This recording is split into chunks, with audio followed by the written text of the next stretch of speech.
Hello and welcome back to another episode of Come Over for Dinner. I'm Bess Hawthorne. Thank you for joining me today. I have a very special guest. She is a wife and a mother. She's been married 21 years to Jen Carlson, and she's a mom to a 7-year-old son, Joseph, who she homeschools. Welcome, Jen.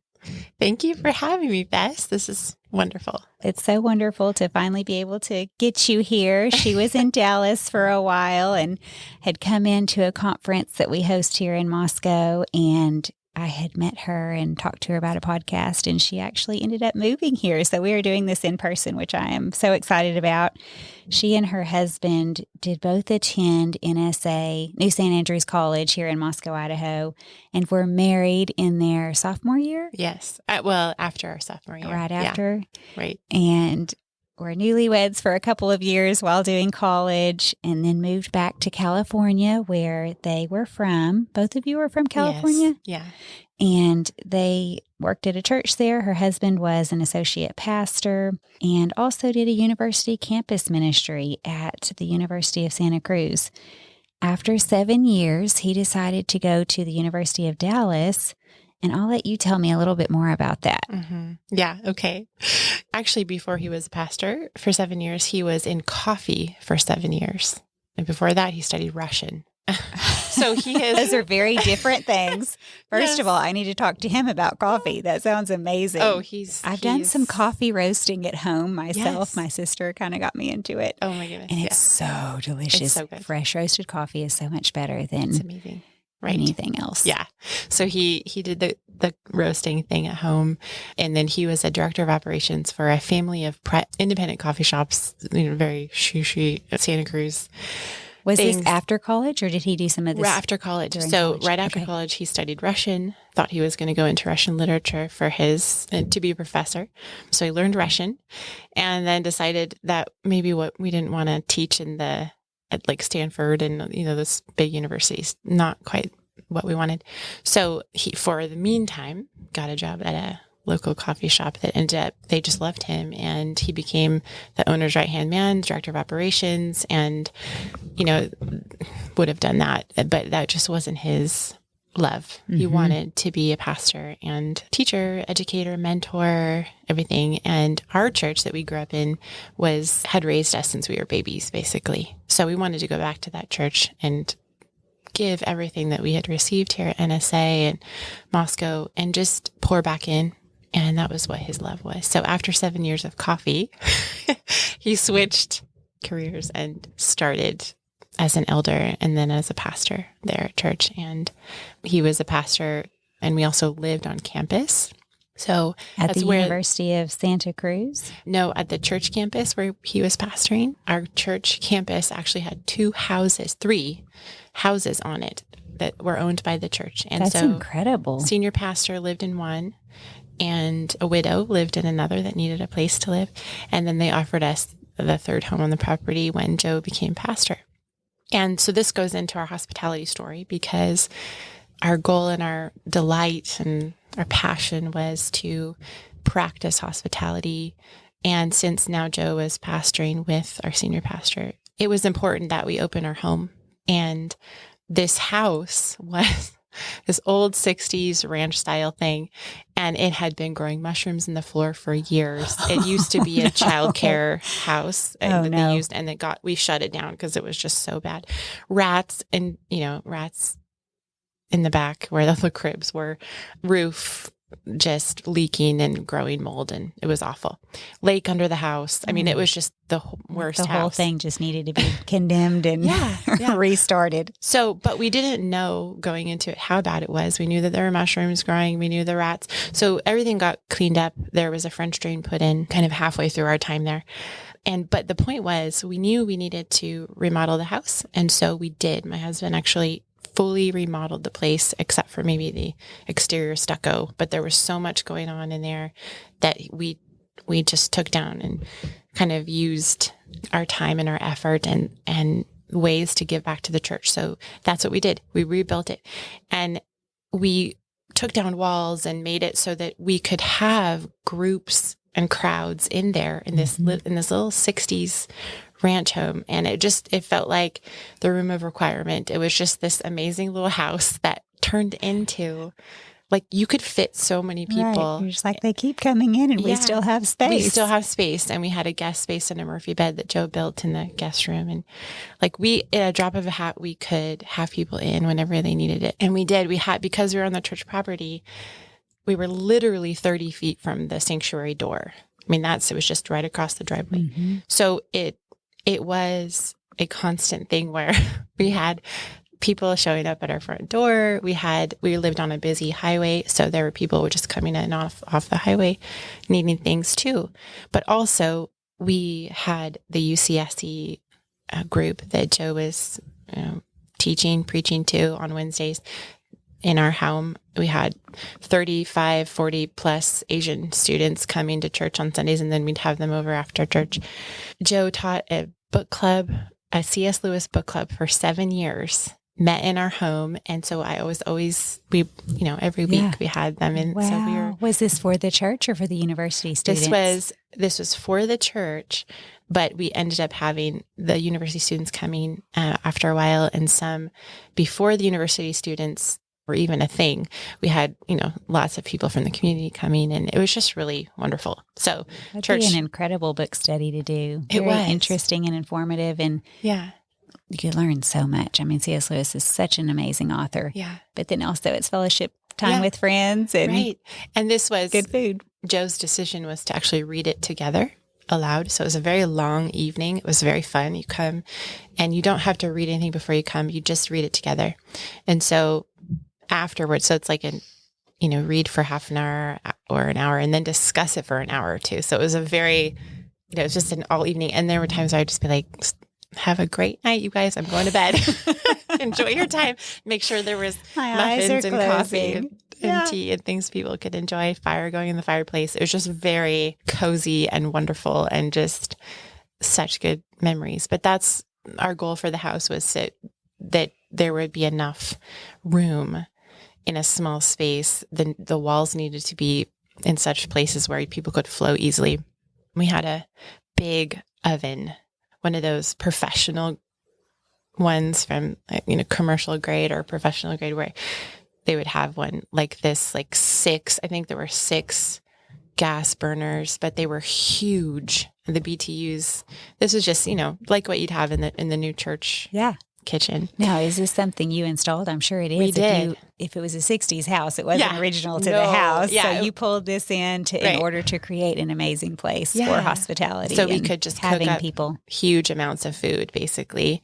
And we designed it so that we had this huge, long counter.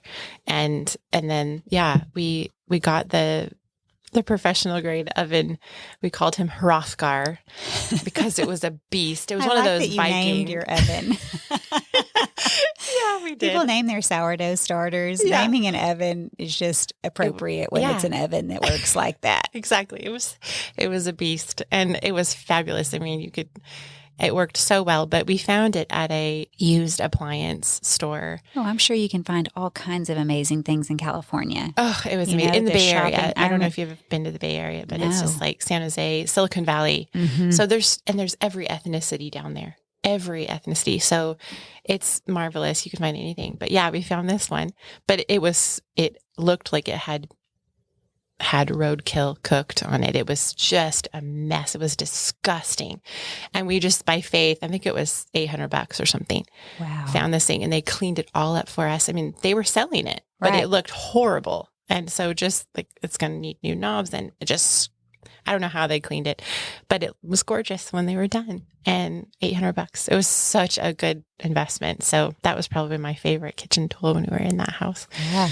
So anyway, but that was what we did in that house. And we were in Hysa house for 4 years, and just people in and out. Our door was always swinging open, and we loved it. It was what we loved. And during that time, and we can talk about more of this, but I had mold poisoning, and I didn't know it. But because the house was such a mess. Is it from that house? It was from that house. Yeah. So I didn't know it. So I had continual problems with fatigue and other, emotional traumas and physical issues that I couldn't understand why. That all of a sudden started when you moved to California. Yeah, well, it started when we moved into that house because before that we were living in a couple other little places. We had owned a condo as well. So this was, kind of 10 years into being back in California after college that we moved into this place. But we named it, actually, we named that house Hysa House. My husband is Swedish, 100%. And I have some Swede in my lineage as well. And the heritage is special to us. And the word Hysa means to nourish, to nurture, to harbor, and to house. And when we built this place or rebuilt this place, we just wanted to make sure God could use it. And so we just labeled it like, this is God's house. If you come in here, you're going to be fed, whether it's body or soul. And that's how we want to use this house. And so we named it Hysa House. And we had beautiful sign on the front door and the pomegranate, which is a sign of hospitality, and especially for Swedes. So anyway, it was just lovely. But as we lived there, I just became more and more sick. And I just remember so many times where God encouraged me to trust him for the energy to have all of these people in my home. And there were days where it was like, okay, I'm in bed until 4:30, and then I get up and I prep dinner and I make dinner and I enjoy our guests and I serve them, and then I go straight to bed after that. It's like, there's nothing else I can do today except that's what I'm going to do. And if that's what I do today, that's perfect. That's beautiful, because that is using the gifts God has given me and using my time and making sure that our home is being used of the Lord. So that was my goal. And that was before Joseph came along. But that was beautiful. And I just remember so many times just laying in bed reading God's word, or some encouragements from Amy Carmichael, or, some of the older missionaries who have just had to rely so much on God's strength in the moment. I mean, we all do, but did it take a long time for you to understand what was making you sick when you were that tired? Did you go to a doctor and it was diagnosed, or did it go for a very long time and you didn't know what was happening? Yeah, it wasn't diagnosed until the last 6 months that we lived there. So we were there for 4 years. We were working on the house for a year before we even living in there. And I was starting to have symptoms. We were pulling the house apart and exposing ourselves to all this black mold and stuff. And so, I had no idea. And I was working with a nutritionist, chiropractor who I loved, who actually basically saved my life from another health issue that I had because of fertility treatments. And so I was working with him and I was saying, I really am struggling still. I was better after the fertility treatments. He had healed me. Then we started working on this house and I started tanking again, but it was a different kind of tanking. And I just didn't understand. And so I was working with him and he never did ask me, what about mold? He didn't think of that. Maybe he just kept thinking, well, the other issue is still at play. Yeah. And I kept trying different protocols and I couldn't finish protocols he would give me. And I just literally, the mold just shuts down the body's oxygen levels. It's a neuro poison. And so there was just a lot of, hard things, but the thing I want to say is, because I don't want to harp on that, but I want to say that God is faithful, that when you have a heart to do as he has commanded and to trust him for the energy, the ability, the joy. I mean, there's so many times where I was just like, Lord, please give me the joy even to do this. So, and he did absolutely every single time. And I actually kept a record of his faithfulness after reading, George Mueller's autobiography, which is basically his journal of when he's asking God for something. And even years later, God finally answers, and he records it, he puts it down, and it inspired me so much. So what was it? 15 years ago, 10 years ago, I started a journal like that, where it's simply not me, saying anything about me, just saying, Lord, this is the need. And then, putting the date down when he answers. That's incredible. And putting the scripture. So encouraging. Like the promise? Where are the promises of God that I can rest on, that I can bring to him and say, Lord, this is your promise. Do as you have said. And putting that in the journal for under the request, like, Lord, this is our request. These are the scriptures that I am bringing to you for this request. And it's so beautiful, Bess, but big things, start little with things. That attitude of gratefulness and gratitude and just looking for joy, you're seeking joy, already your mind is in a place where it needs to be. It's already on the path that God wants it to be. Yeah. And so bringing those requests with thanksgiving, that's one of my very favorite verses in the Bible. It says that, do not be anxious for anything, but with prayer and supplication, present your requests to God with thanksgiving. Well, most of the time when we're bringing our requests to God, we're asking for a need. And a lot of times we're not doing it with thanksgiving. Right. We're not pairing those two. Right. We're anxious about it. We're fretful. We're Yes. overwhelmed with, worry and fear. And I just love that verse because it really does tell you, stop, put away that anxiety. You're coming to the one place that you can find true help and peace. And of course, that continues, the peace of God, which passes all understanding. You won't even understand how you're going to have that peace. Right. It will guard your heart and your mind. And for women especially, their minds exactly really need to be guarded. Yes. And asking for that, I haven't started a specific journal, which I need to. That's a great idea. But I remember when I was raising kids, just making a mental note. I'm going to ask for peace right now. And then later on, thinking about it and recognizing, wow, that worked. I actually had peace.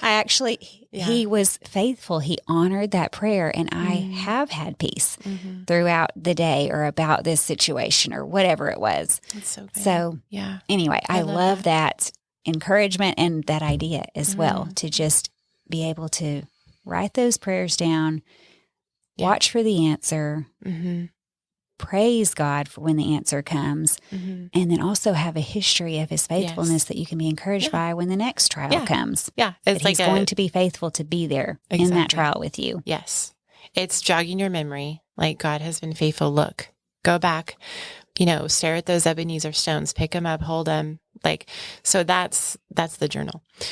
And there was a verse that I clung to every morning because I couldn't even get up and get a shower sometimes. Like, this was not something I could do. This was a luxury to be able to do. And I just remember this was my husband's sweet recommendation to me. He said, honey, in the Psalm 92, it says, it's good to give thanks to the Lord. And it says to watch for his steadfast love in the morning and his faithfulness by night. So I'd wake up in the morning feeling nervous. Okay, I have this big crowd of folks coming, or I have this thing I need to do today in my home, and I need this meal I need to prep, and I have no energy. I have nothing to give. Then there were days I couldn't lift my arms and legs, like I couldn't do it. But I prayed and I said, Lord, you promise that we will see your steadfast love and we will believe in that in the morning. And guess what? By nighttime, when we climb into this bed, we are going to be praising you for your faithfulness. Steadfast love in the morning, faithfulness at night. And every time. And so those are some of the entries that I put in there. And there's small things that only matter to me because I need to be able to make this dinner for these people or whatever.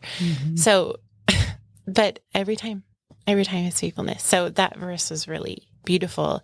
And in terms of hospitality, like it's a lot on a woman with everything else going on in life, right? To be hospitable. I just want this to be an encouragement to anyone who has any sort of chronic illness or anything that's keeping them from feeling like they are able to do this. And this kind of hospitality is simply just having people in your home, loving on them, feeding them, making sure that they are known and heard and taste and see that the Lord is good. Let's let them experience that God is good.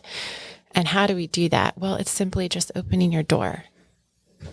And it doesn't even actually need to be a meal, but meals are one of the best ways that happens, right? But it can be very simple. It doesn't have to be some 6-course gourmet fare, or it could be something as simple as coffee and cookies, or tea and scones, or something you bought at the store, ordering pizza. There's ways that it can be done without it being a real heavy burden. Exactly. And when I realized that,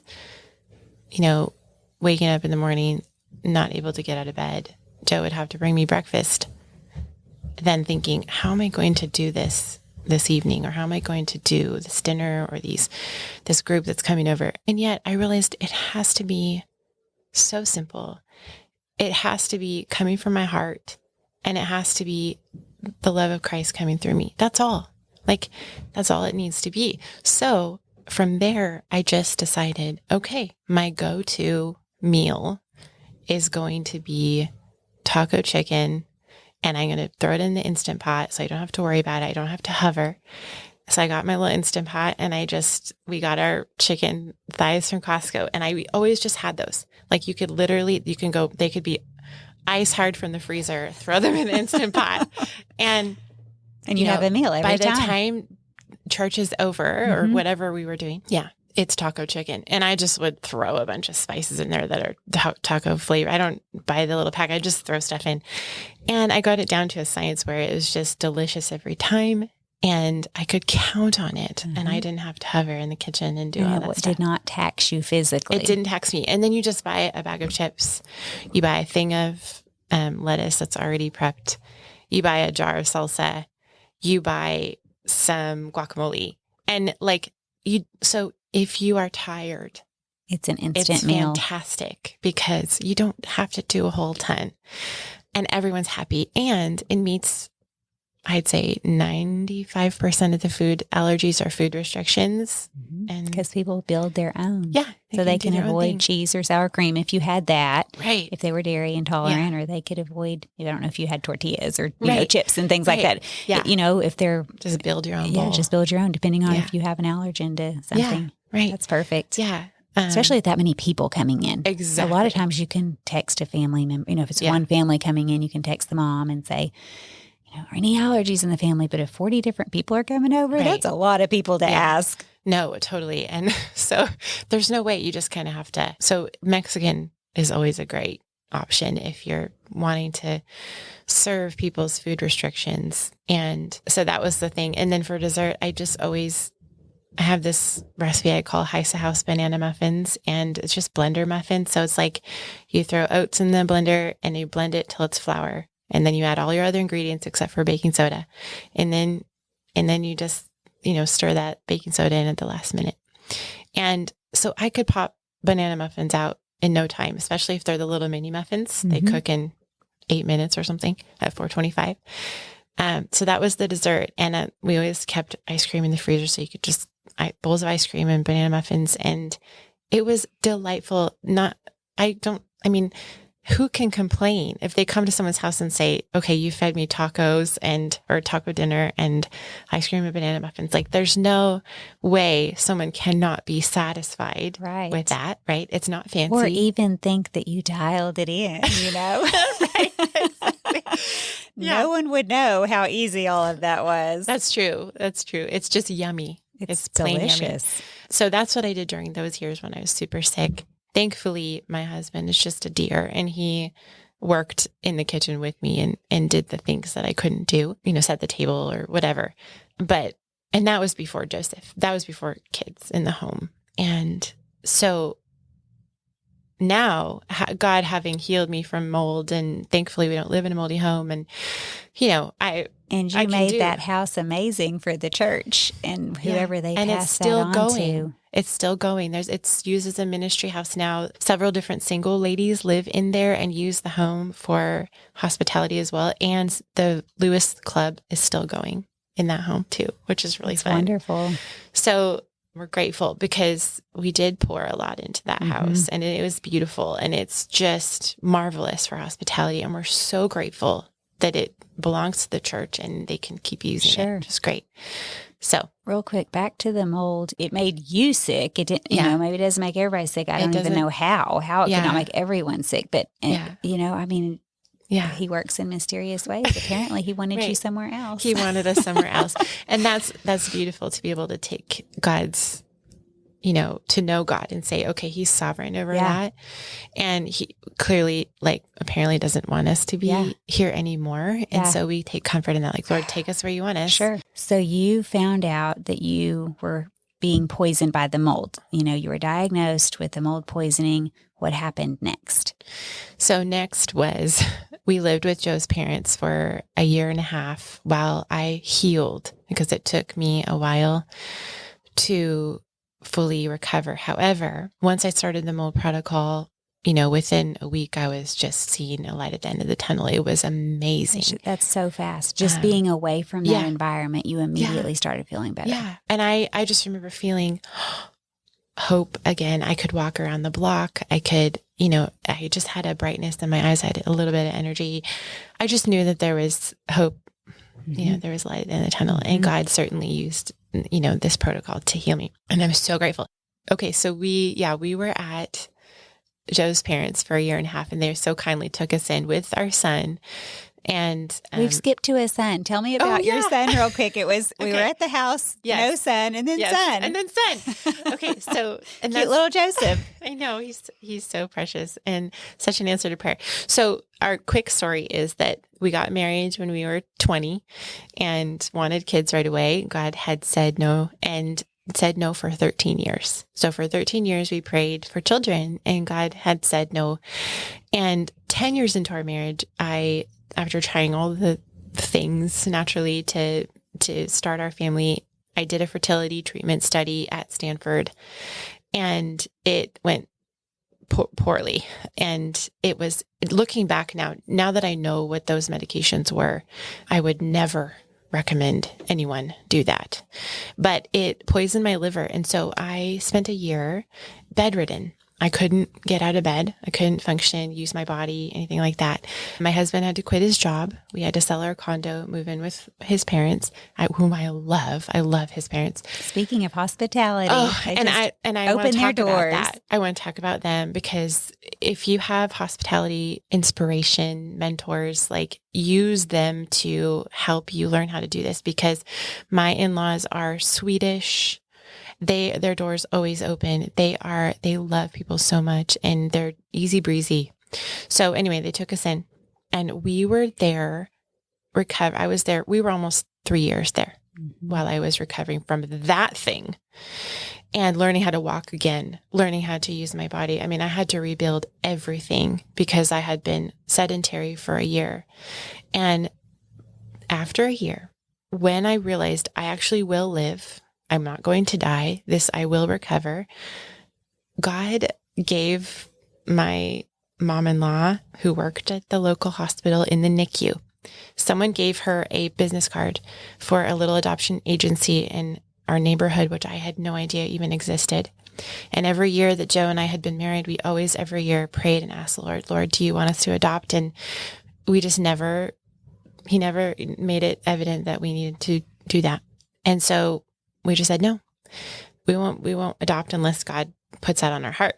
So here she gets this business card. She gives it to me while we're living there at their house. And she says, Jen, I don't know what you guys are thinking about this, but here that is. And that's interesting. It's right here in town, a local adoption. Interesting, because everyone does international adoptions or national adoptions, but local to your town, expensive, and it's very expensive. Have to travel, lots of travel. Yes, and that was not us, because I'm sick in bed, right? And I don't know if I'm going to live, but she gives me this thing, and a month later, someone else gives me the same business card, and then a week later, a third person gives me the same business card. That's not a sign. I don't know what is. I know. It is. God's like, the third time's the charm, right? Seriously. And it gives me goosebumps. All these people. Yeah. It gives me goosebumps, because before that it was just like, this, but I kept all three. And so, but I'm barely getting out of bed at this point. Like, I have just started my protocol with this doctor who helped my liver recover. So I'm just now able to get out of bed and use my legs. And I'm like, Lord, what are you doing? I am not in a place to become a mom right now, but I want to do, if you're doing this is freaking me out. But if you're doing this, I'm going to whatever, I'll talk to Joe. And so sure enough, that's what God was doing. And we literally walked to our agent's house and had our first meeting with our adoption agent. And it was amazing. So a year later, we moved into Hysa house and had a fundraiser. And then it was like 6 months later that we got the call for Joseph. And so at this point, we'd been married 14 years. I was 35, starting a family for the, very first child. Before we move forward, a big thank you to the sponsors for supporting today's episode. Are you searching for hands-on activities to help your kids explore the practical side of science? Look no further than your kitchen. Inquisicook blends food science and culinary arts into an engaging program that puts delicious food on the family table. Let Inquisicook do the teaching with lesson videos, reliable recipes, and assessment tools that put students on track for success. Their online platform is easy to navigate and optimized for mobile, so the learning experience can move from the classroom to the kitchen without a hitch. Inquisicook turns curious students into intuitive cooks, not just recipe followers. Say goodbye to the tyranny of the ingredients list and say hello to utilizing what's in season, what's on sale, or what's in the fridge. Visit inquisicook.com to view sample lessons, then check out the recipe gallery to see just how crave-worthy science can be. Today's culture shifts like sand, but New St. Andrews College is established on Christ, the immovable rock. The college is a premier institution that forges evangelical leaders who don't fear or hate the world. Guided by God's Word, equipped with the genius of classical liberal arts and God-honoring wisdom, with a faculty dedicated to academic rigor and to God's kingdom, New St. Andrews College offers an education that frees people. To find out more, visit nsa.edu. When we got Joseph, though, let me actually scooch back. We weren't in Hysa house. We were in Hysa house while we did our fundraiser. Then I was getting sick and sickish, and we thought maybe it's mold, so we'll do some remediation. So we had moved out and back into Joe's parents' house. Then we got the call for Joseph. And I said, Lord, this is not a good time. I'm recovering from mold and I don't live in, we're living with our parents. Like, this is not the time. Also, Joe was deciding that he wanted to pursue a master's degree. And I said, honey, you've had 13 years to get a master's degree. You know that the time that you're going to do this is when God's going to give us a child. Like, let's just pile on the fun and the adventure and the responsibility. Right. Let's do it all at once. To the day that we got the call for Joseph was the day that Joe got accepted into a master's program. Okay, that's irony. And so we were cracking up about that. It's just like, yep. So our life just really ran from there. But God is so kind and faithful, and we love our little guy. And it was a local adoption. And he was a baby, or was he older? We got him when he was 3 days old. 3 days. We got the call the day he was born. And his story is so amazing because he had parents, mom and dad, family. He had siblings. There were 4 older siblings. The oldest was 18.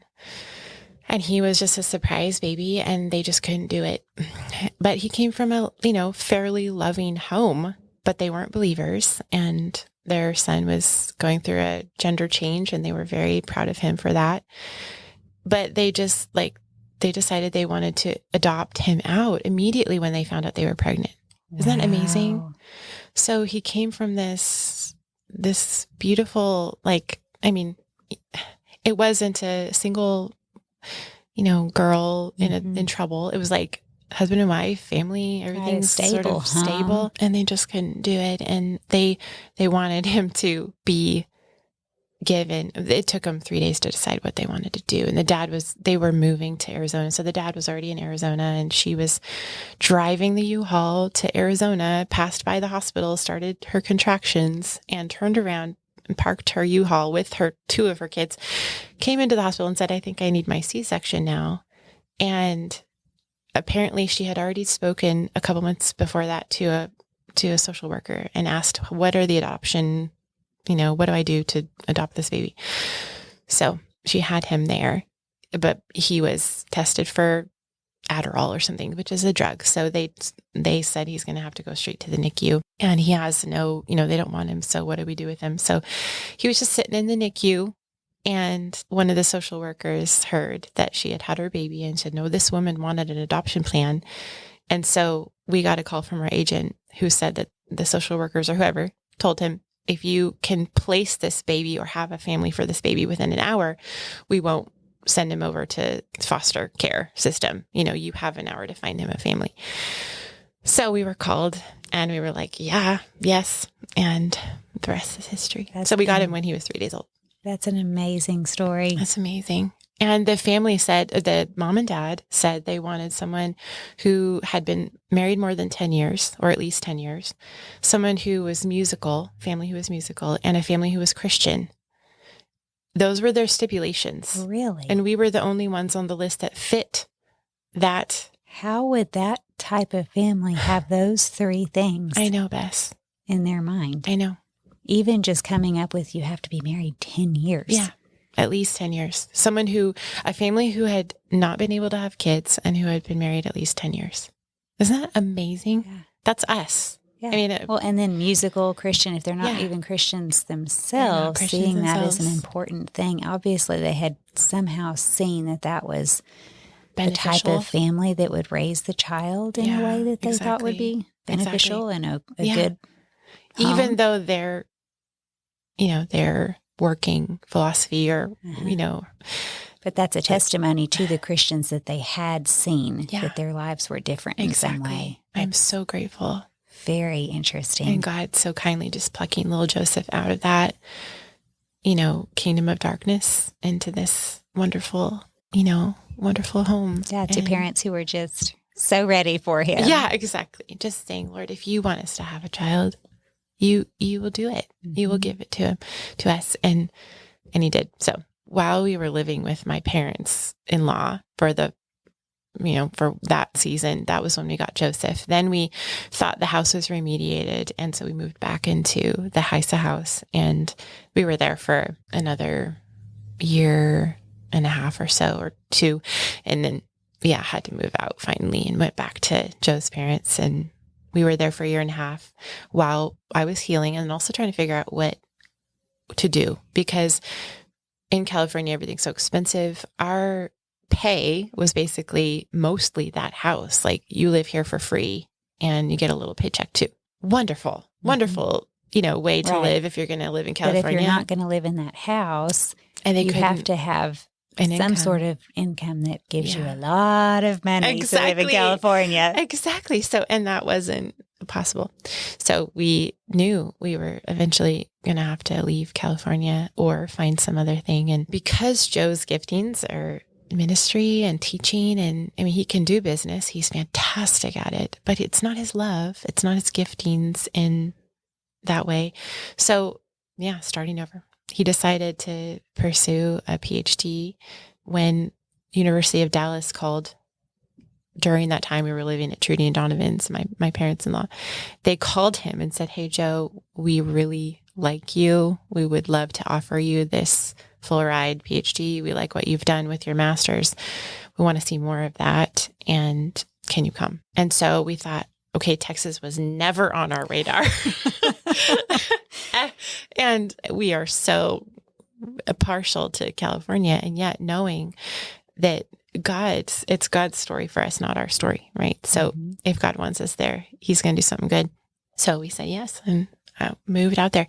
And Joe's parents actually moved with us. They wanted to be done with California, so they sold their place and came. And my parents also. They needed to retire, and they couldn't retire in California, so they came with us to Dallas. So we all that's incredible. Went to Dallas together.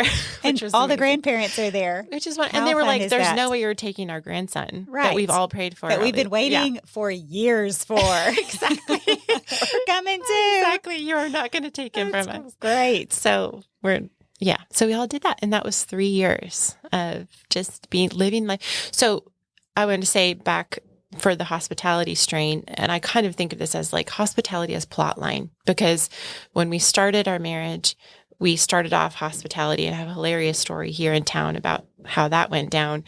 Our very first effort in hospitality as a married couple. It was so hilarious. Come a long way since then. But the thing is that no matter what house you're in, no matter what season you're in, you can be living with your parents and still be practicing hospitality. I mean, it's just, You're speaking from experience. Exactly. So this is possible. You're not just hypothesizing here. Exactly. You can be sick as a dog. You can be not in your own home. You can be childless. You can be, it doesn't matter. In a home you're renovating. In a home small you're renovating. home. Yeah, in a tiny place. It's so beautiful how God can make his love and his power come through and minister to the people that are sitting around your table, which is what the whole point is. So I just want to say, lots of hospitality happening at my in-laws while we were living there. They just said, invite whoever you want to invite. Let's do it together, and thankfully my mom-in-law, she's like, please cook whatever you want. Take over the kitchen. I just love whatever you do. So we did that. And then when we moved to Dallas, that was a whole new experience. Now we're living in the city, not in the country. We know nobody. It's a huge city. We live on the 3rd floor apartment in a tiny space, one bedroom apartment. And when we walked into this, we actually weren't planning to live in an apartment. We were planning to live with Joe's parents. They were going to help us kind of have that housing while we were getting through our PhD. And that house was moldy. We arrived and I got deathly ill in a week. We had to move out, didn't know where we were going to live. It was so hard. But God provided this sweet little apartment right across from the university. And we just decided we're going to have to furnish this thing now. I left all our stuff in California. All of our stuff's still at Hysa house. So I had to rebuild the kitchen, we had to get everything new. And I can't get secondhand stuff because usually it's moldy. So I have to buy brand new stuff. It was so hard. But it's so funny how God, when we said, okay, here's this tiny apartment. When we walked in, no furniture in there, just looking at it, I thought, there is no way we can fit a table in this place. Mm-hmm. There's no way. Yeah. And then I prayed about it and I said, Lord, this is our priority. If we don't have a table, what is life? What is life? I can't do this. A dining table is so how life works. And it's just who we are. So I said, Lord, help me figure this out. And we did. We bought this huge, long table from IKEA. It's fabulous. We still have it here now. We moved with it. It's so amazing. Long, fits 12 people. Joe built a big, long, bench for it.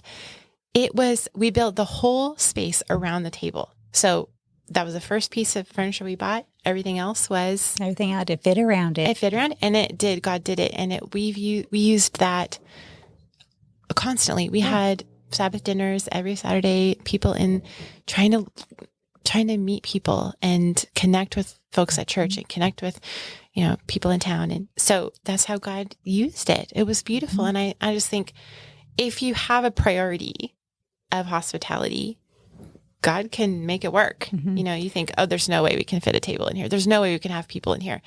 Well, actually, there is. Mm-hmm. If you just say, Lord, I want to make this the priority. Help me to figure this out. Well, and that's a really good example, too, of moving to a new town and not expecting for someone else to do it.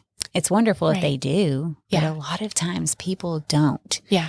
And even if you're a part of a church community, some church communities that's not how they've been raised. That's not the culture anymore. Yeah. And so, even in the South, you're in the South, I'm from the South, you hear Southern hospitality and it is alive and well. But it is very much the case that people are not inviting people into their homes much anymore, just or doing Sabbath dinners. Right. There's a lot of parties or come over for a specific event. Yeah. But just the hospitality that lets you get to know people and get to know people well and make new friends. A lot of times people do move somewhere, they're new and they're lonely and they're sad and they don't know anybody and they're just sad about it. It's like, well, you can be the one. Maybe that's backwards, but that's just how it is. You can be the one that's brand new and say, well, I've got a table for 12. Exactly. Come on in. And that's exactly what we did. And we didn't want to waste any time, too. We only had 3 years there. We didn't want to feel lonely and, isolated that whole time. We wanted to get to know people, and it was marvelous. We loved it. And so anyway, that was our experience of like, okay, hospitality in a big city in a tiny little apartment. What do we do? And God just really blessed it. Right.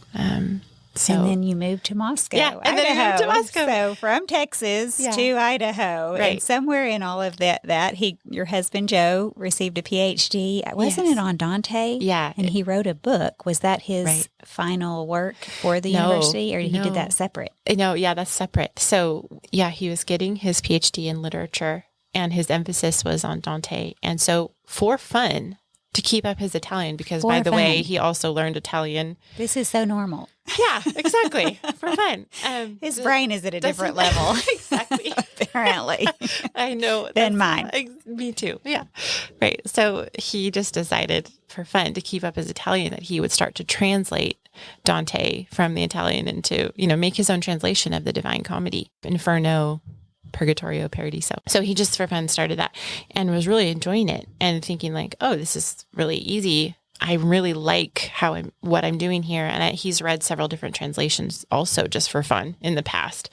So he has so he just started doing this and then ended up where Roman Roads picked it up and wanted to publish it. So then it was like, oh, okay, this is an official thing. I better finish this project. Right. So he is doing his PhD work while also translating and writing. And then he ends up writing the study guides for it, the reader's guides, and then the teacher's curriculum, and then doing video. We came last summer to Moscow so he could film the whole lecture series for the Dante I need comedy. to sign up for this class. I mean, I would feel bad knowing that high schoolers are doing this. But this is something I need to sign up for. Yes. Oh, and That's actually, incredible. He's talked about, they actually want to do a local thing for adults. So, but yes, he did that. He's still working on his dissertation, but he'll finish that by December.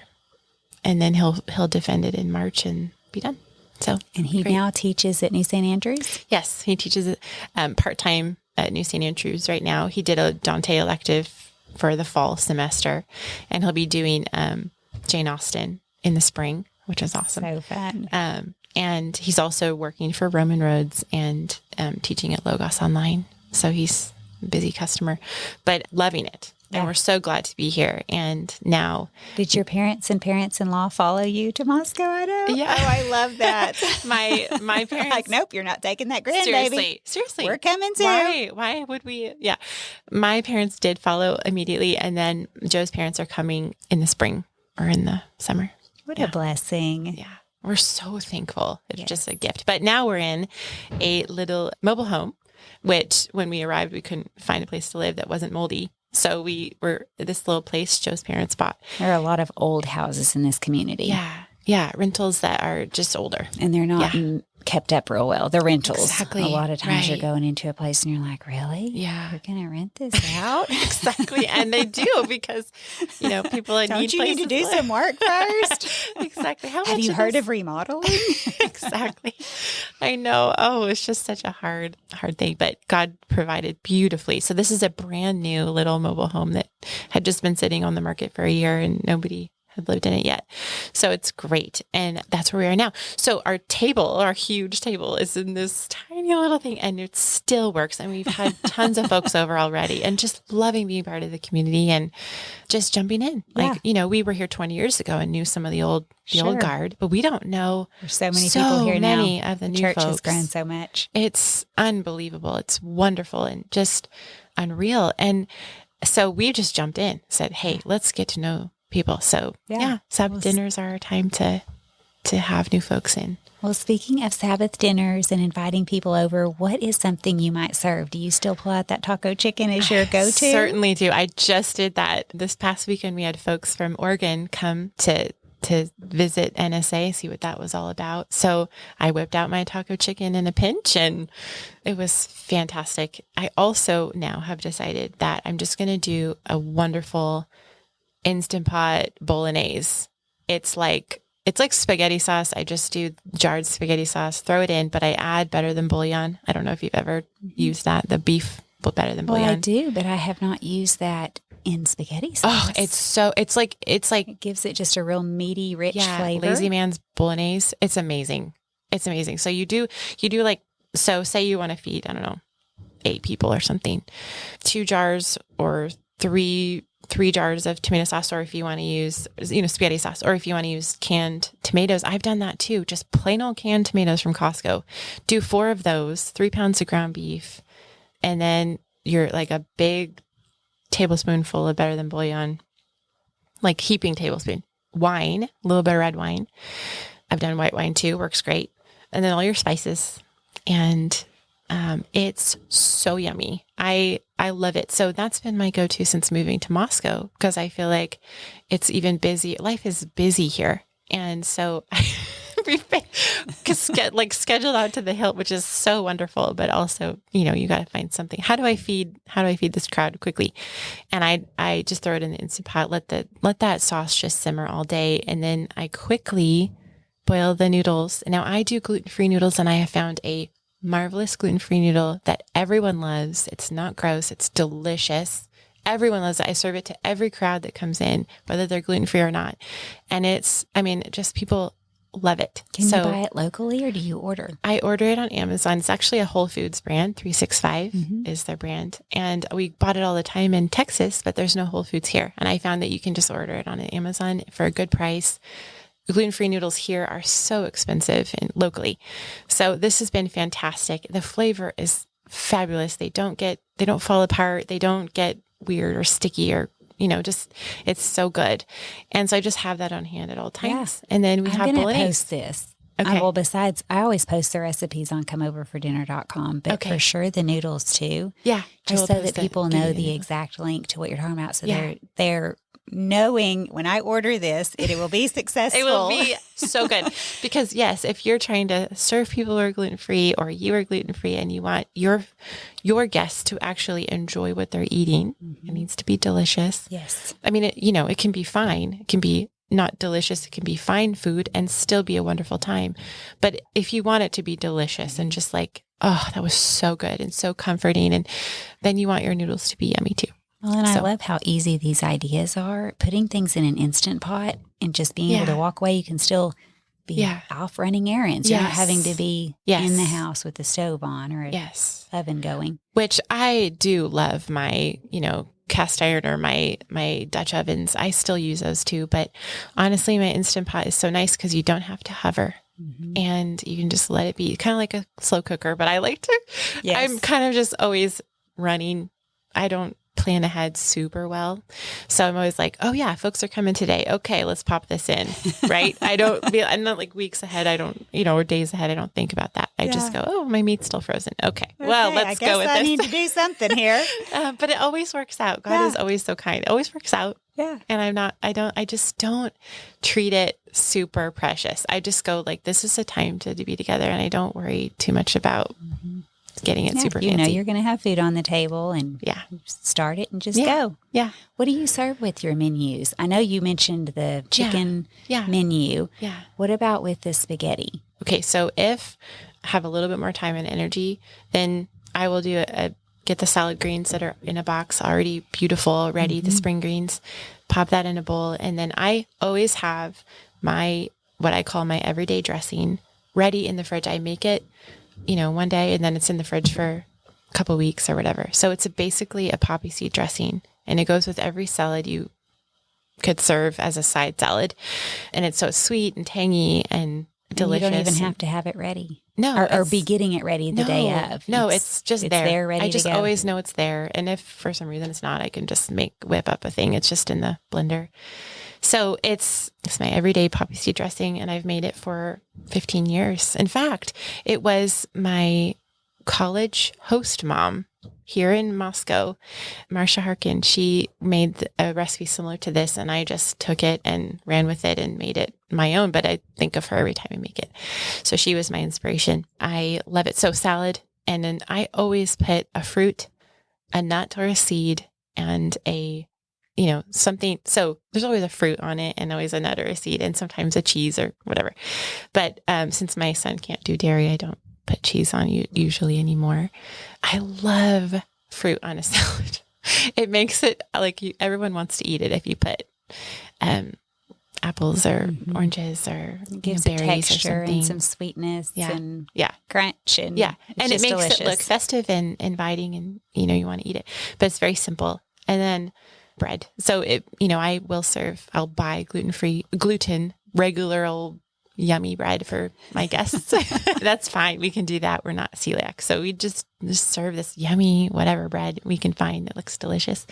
And then I'll make a dessert of some kind. So you have the bolognese, you have the salad, and you have bread. I mean, who wouldn't just be like, I'm hungry? No one's going to turn that down. No one's going to turn that down.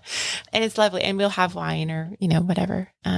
What's your favorite dessert? Do you have one? Or do you just make a variety of things, depending? Yeah, I have you mentioned your banana muffins, and those sound really delicious. Those are so simple. I have an oatmeal cookie recipe. I call them oatmeal lace cookies because they're so full of butter that they just flatten out and they get so crispy and thin, which I love. I also like the other kind where but these ones are so, quick and easy, and they're just made with oat flour, and they're so yummy. And you can make ginger versions of that too if you don't want to do plain oatmeal. So that one is easy, quick, and I love that, serving that with ice cream. We have this boxed gluten-free brownie mix that I've pulled out in a pinch as well that are so good, and just pile that and just serve them hot with ice cream. Do you order those from Amazon too? No, that one is Open Nature from Safeway here in town. So Safeway has that brand, and they are the best. I've tried every gluten-free brownie mix. It's so wonderful to know, because if you do want somebody to tell you who's gone through the box mixes. Exactly. I've done 15 box mixes. This is the one. Right. Then I can just go and I'll buy that one, and you have saved me all the time and trouble. Right. Exactly. I know. And to be honest, I'm not a box mix person in general. I love to make things from scratch. Sure. But I love having that in a pinch. If there's something, it's just, anyway, that's probably normal for most folks. Sweet, but and people are not going to complain. No, and it's something you can just instantly pull out. And I don't serve have to wonder. Yeah, exactly. Do you have a prep tip when you're having a group come into your home? What is your best advice for preparing your home? That's such a good question, Bess, because I don't. I don't have any tips. I am a fly by the seat of my pants kind of person. I'm not super organized. This is encouraging to those of us who get a little too, speaking of anxiety, a little too anxious when people are about to come over. Oh, bless your heart. Just let it go and fly by the seat of your pants. Yes. It's going to be fine. Well, I do want to say, I do keep a clean home. I do have a very tidy husband as well. So I'm not saying like, we have people over and our house is dirty. Right, and our, it's not gross. Like, it's not gross. No. So please, you guys, if you're listening to this. There's not rats in the bathroom and mold somewhere under the sink. Don't be afraid to come to my house, please. Yes. I can imagine after all your health problems that your house is very clean. Yeah. I would imagine that fed into it. Yeah, it's a clean home, but I don't have like major systems in place to keep it clean. But also because I don't have many kids. When you have lots of kids, you do have to have systems, right? Mm-hmm. You have to have systems for shopping and cleaning, and we just don't. There's just the three of us, so it's really easy to kind of whip up something super quick on the spur.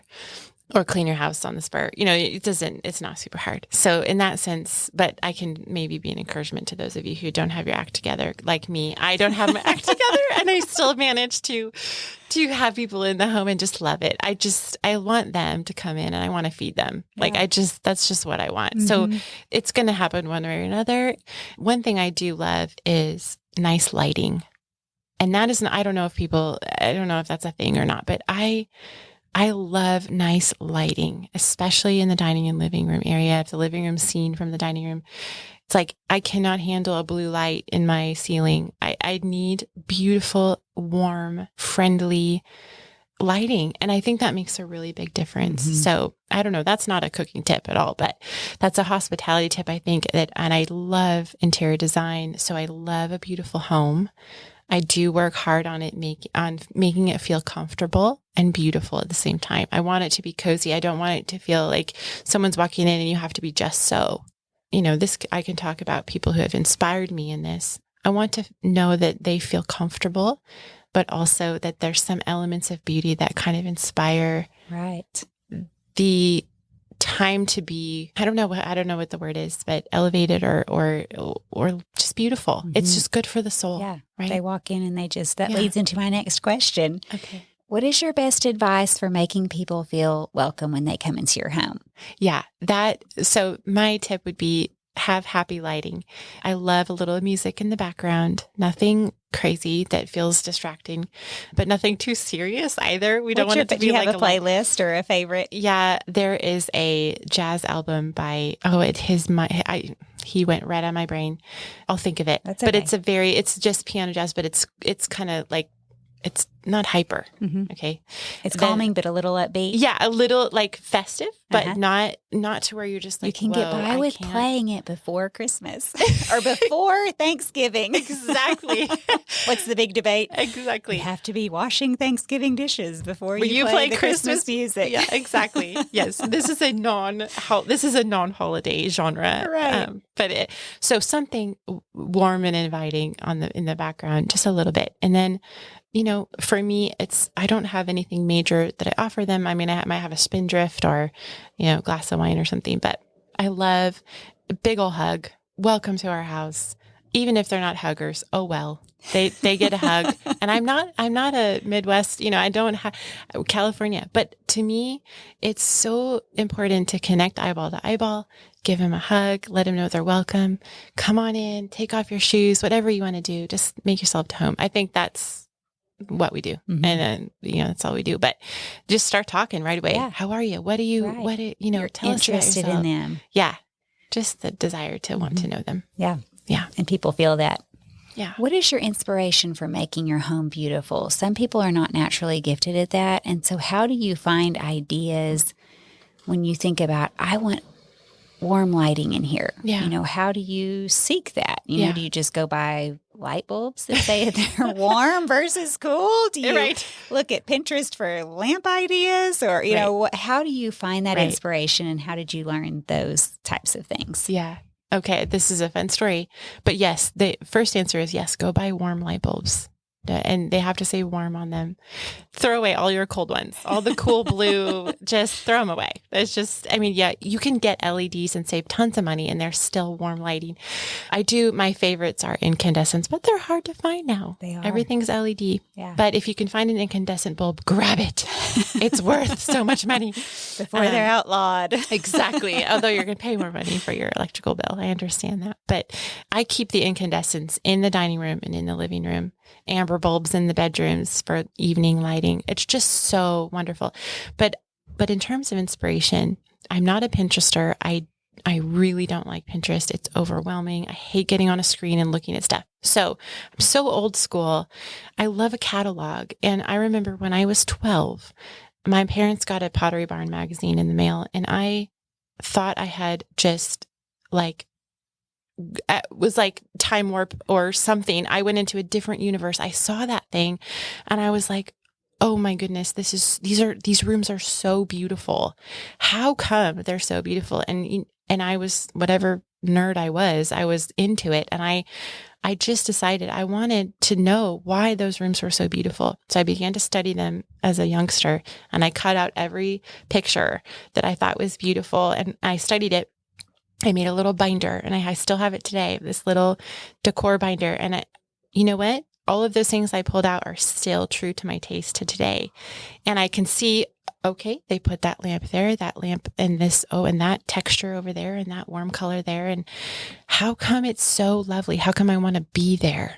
I just want to be there. And those were the pictures you were drawn to, were the ones that were the most inviting, the most warm. Yeah. And so I created my not taste. Cold and austere. Right. Exactly. There are cool elements to modern design and things like that, but I never want to dwell there. I want to be in a place that's warm and cozy and not too fussy, but still elevated. I don't know how to describe that. But the point is, you just grab a magazine and start staring at it and say, why do I like this? If there's something that you're standing in the grocery line and you see a decor magazine on the thing and it just draws your eye because it's just something so lovely about that, or something you see on Instagram or Pinterest or whatever, collate it for yourself, kind of gather some ideas. So you learn your own taste. I learned my own taste by cutting out those pages from those magazines, sticking them in a binder. Yeah. And then over time, as I flipped through them for inspiration, I realized I have a particular style that I love.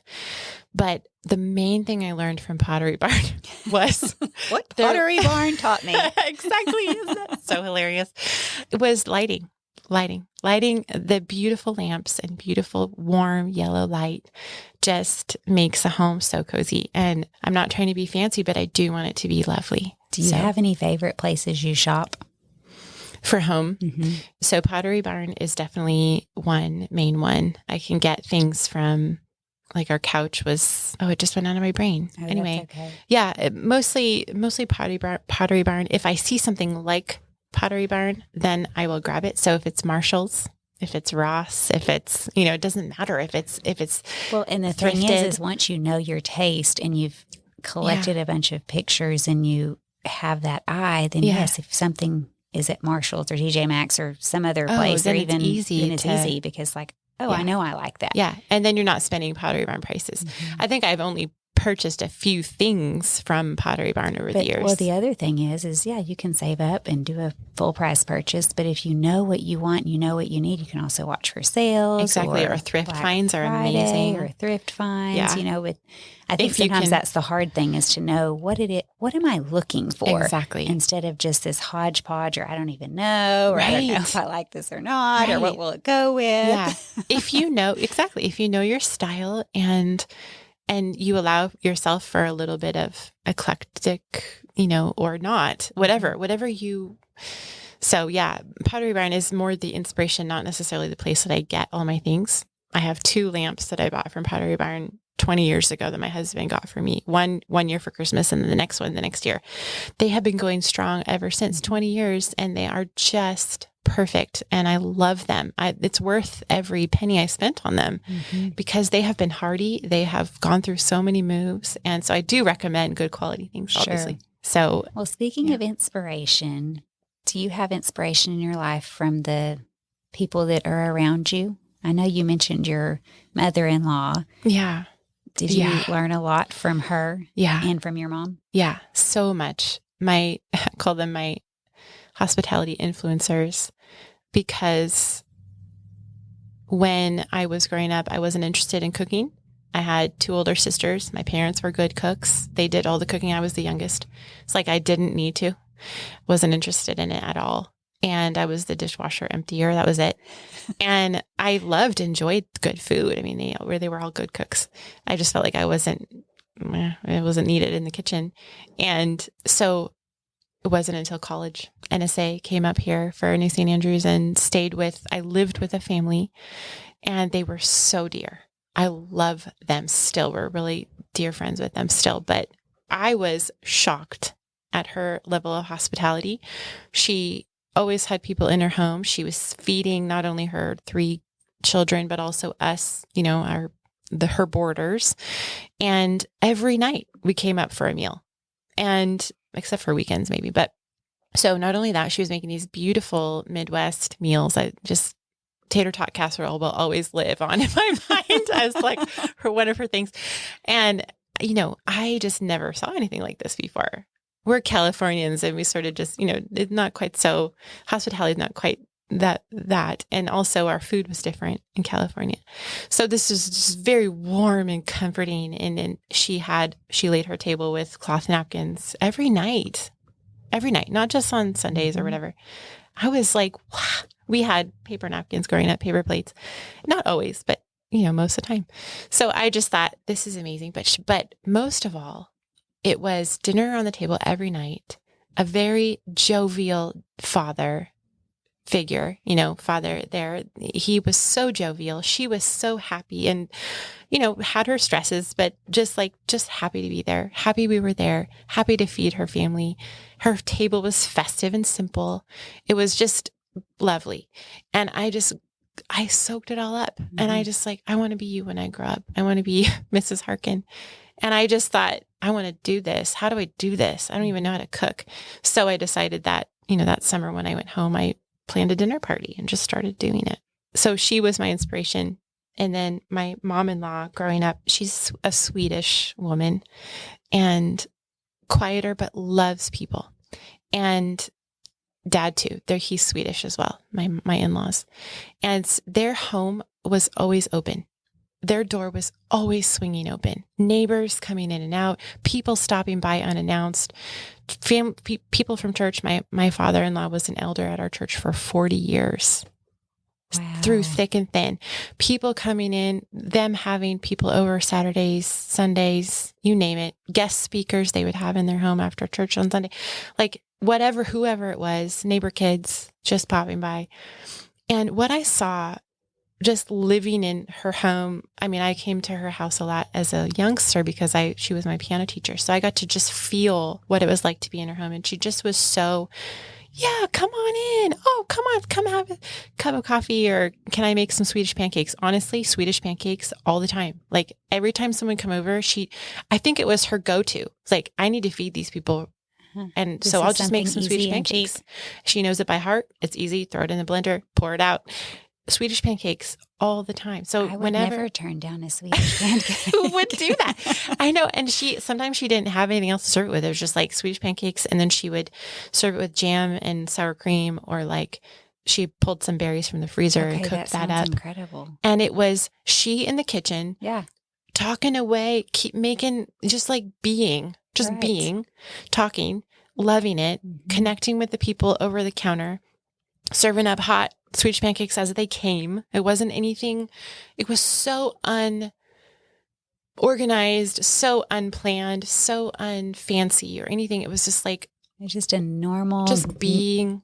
I would call it the habit of hospitality. It was just habitual. You know, exactly. It was just pouring out of her because that's what she wanted to do and did all the time. And so it's not that it came easier to her than other people, right? But because she was ready for it, it's in her brain. Yeah. She has some things memorized. She just does it. She just instead of overthinking it and thinking, I need to plan this. I need to think about it. No, nothing was. Tell him to come another time. It's when it would be better. It's just like, and she might, if you interviewed her, she might say, oh yeah, that was, I was thinking all those things, but I just did what I could. Yeah. It might have been more stressful to her than I could sense. But even now, I mean, we lived with them so many different times during my husband's and our marriage that we can easily live with them. She's so hospitable. And if you stop by a perfect stranger, you stop by her house, she will invite you in and feed you pancakes. And I think, give me your address. Exactly. I think I want to be like her when I grow up too. Like, so she's we all need her Swedish pancake recipe. And she's so cute because she's like, get better at this. Yeah. She will tell you, oh yeah, it's just, this and that. I know. When you talk to people that do it so effortlessly, which I know, again, I hate saying things like that because it's not effortlessly. Right. They are working hard. They appear that way. Yeah. You do want to learn from them and say, how can I get better at this? How can I do this like you do it? You manage it so gracefully. I know. And she does. Having some things like that in your back pocket are just amazing. That and popcorn. They would always pull out the pan and make popcorn and for a crowd. Like if there's people coming over that they didn't expect, popcorn and apples. And then the Swedes always pull out little things like pickles and olives and like carrot sticks. I don't know that she's kind just of like a pre-charcuterie board. Yeah, she just like pulls stuff out of the fridge and just jarred things. And so lingonberry sauce. Just to have a little snack. There's a little something to nibble on. And I don't think she ever really did a whole bunch of tea or coffee. It was just sort of like pancakes and pickles. Like, I don't know. It was how just delightful a random is that? Whatever age you are, kids would love it. And so good. Adults too. Yeah. So. Yeah. I love that. Yeah. I love that too. Do you have a must-have kitchen item that you would recommend? Okay, for me, this is nothing fancy and nothing like profound at all. For me, it's the Instant Pot. And I know some folks are like, why? Okay, you can just make stuff in your plain old oven, And I get that because I will, for example, never buy a air fryer. What is the point of an air fryer? Although I do understand, but just one more gadget. What are people using their ovens anymore? I don't know. So I'm careful to still use my oven, but the Instant Pot, beans and rice or taco chicken, things that need to fall apart fast, because I'm not an organized person. I don't plan ahead. So the Instant Pot is marvelous for me. You need that slow cooking method or pressurized cooking method where you are still going and doing. Yeah. And because I'm not I didn't think about it this morning to put my meat in the slow cooker so that it's done by the evening. So the Instant Pot's better for me because it's at 2:00 that I think, that's right, we're having those folks over. Let's get some dinner started. Then the Instant Pot's perfect. Slow cooker, you're too late for the slow cooker usually. So I love that. And then also the onion goggles. Have you had anyone recommend onion goggles? No, but I have had a lot of people talk about the onion issue. Okay. What are onion goggles? For sure this would be so unprofound, but honestly, they're just hideously ugly goggles with a foam surround so that when you put them on, no onion. None of the juices through the air come to sting. Are my saving grace. I will not slice an onion without them. I will have one in my drawer at all times in the kitchen. I cannot. I even travel with them. Do you have to wash them afterwards, or you just throw them back in the drawer? I mean, because you don't have to wash them. I mean, no. It's really not getting all on the It's goggles. Just the foam is stopping it from getting up into your eye. Okay, this is a top recommend. They are so ugly, but you can get them on Amazon. Get the good kind that costs I think they cost almost $20. But worth it if you're an onion crier. Yeah, exactly. Because I am, and it's painful. It's and so I hate it. And then your makeup's, Oh, it's so painful. I forget because I wear contacts, and it's a similar protection. Okay. I forgot. That's amazing. About that. Wow. I didn't even really know. Think that through until one time I was not wearing my contacts. And then you realized just crying and my eyes are burning. I'm like, what is happening? What is this? I don't know. Suddenly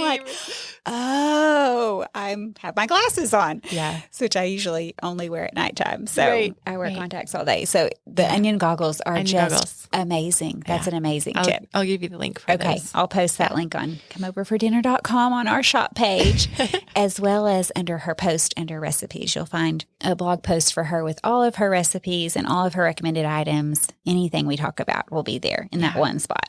But you can also find recipes on an index and items on a shop page. Yeah.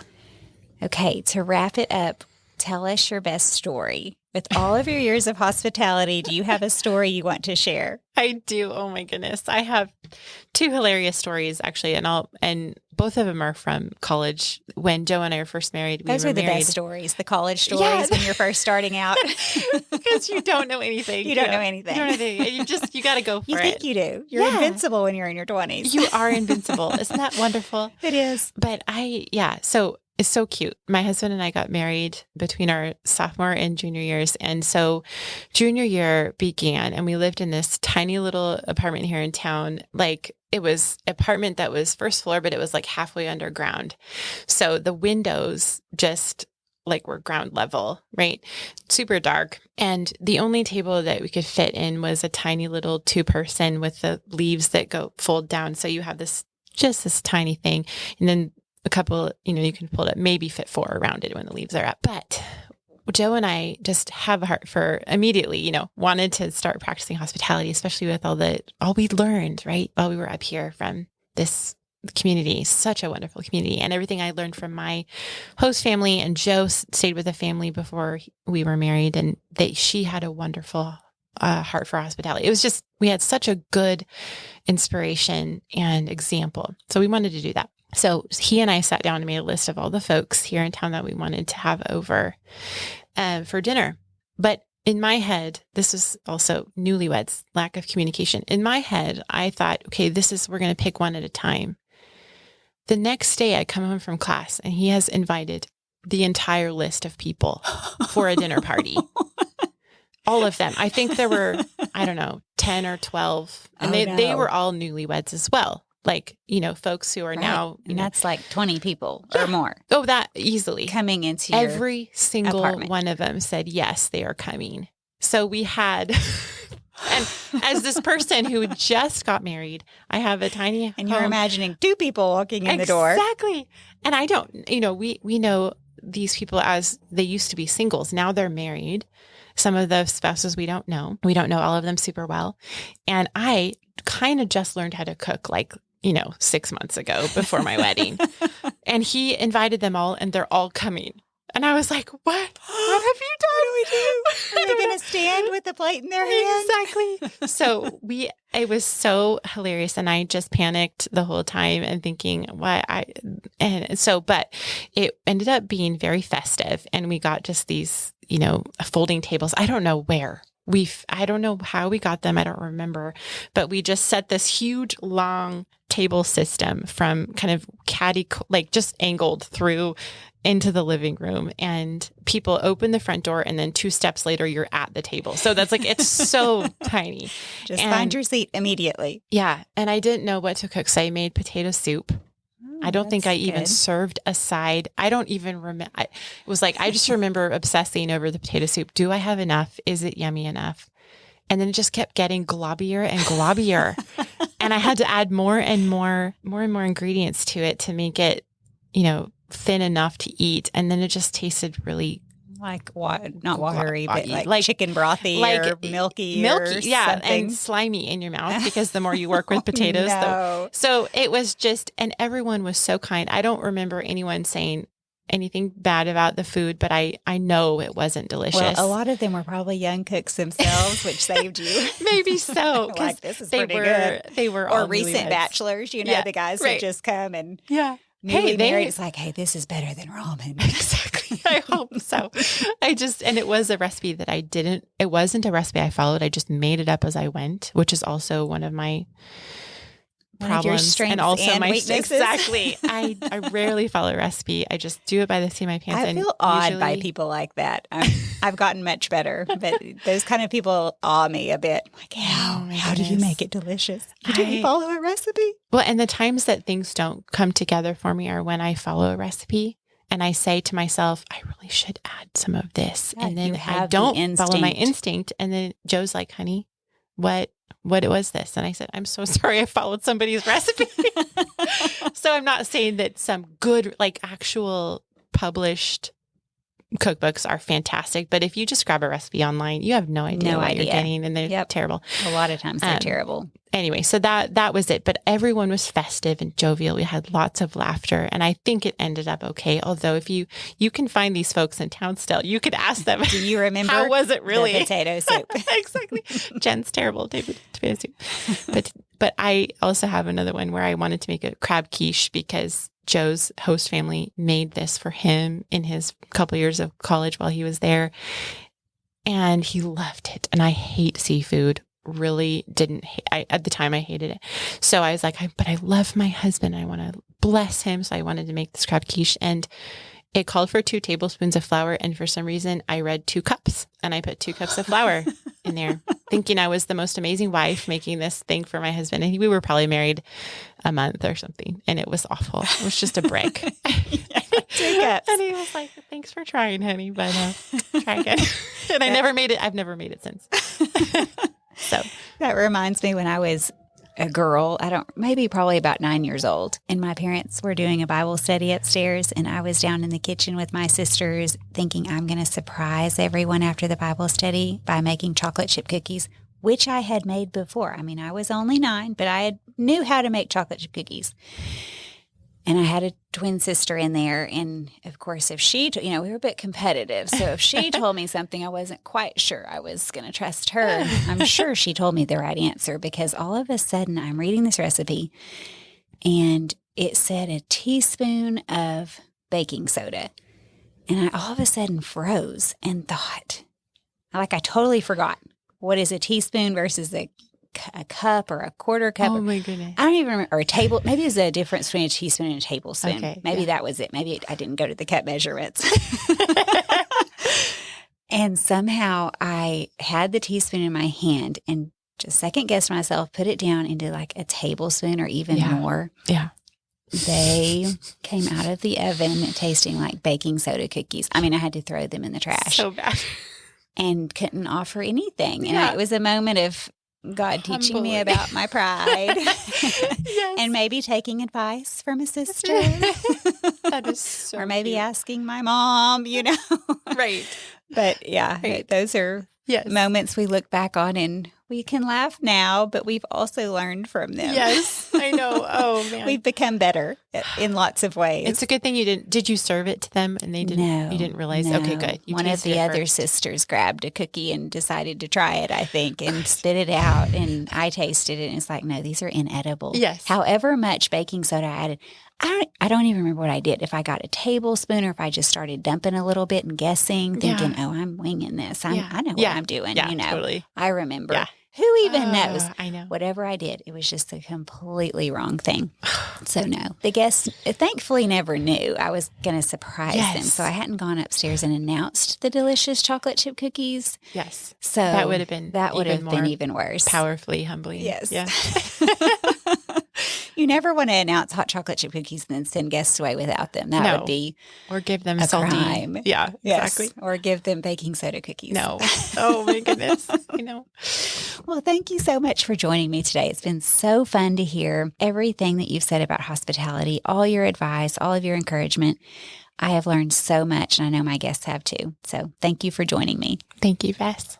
Until next time, bye for now.